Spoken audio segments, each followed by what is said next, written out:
Okay, kwa ninavyofahamu kocha hata kwenye CV yake ukienda kumwangalia kwenye transfer market, ukienda kumwangalia ana leseni ambayo ni UEFA A license, ambayo kimsingi ni leseni kubwa kwenye coaching, ila shirikisho la soka Afrika limeleta sheria zake, kanuni zake za nani ambaye anaruhusiwa kusimama kama kocha mkuu, nani anatakiwa kuwa kama kocha mkuu, kwa maana ya vigezo vyao ambavyo wameviweka.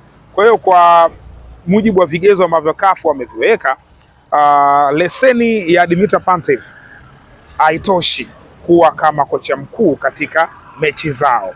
Kwa hivyo leseni ambazo zinatakiwa huko ni CAF A license, lakini pia CAF Pro license na UEFA ambayo ni Pro license. Kwa hiyo zinatakiwa leseni tatu, manake kwa hao ambao wanatoka katika mashirikisho mengine nje, basi awe na UEFA Pro license. Kwa hiyo huyu anatokea katika anatokea katika bara la Ulaya, Bulgaria.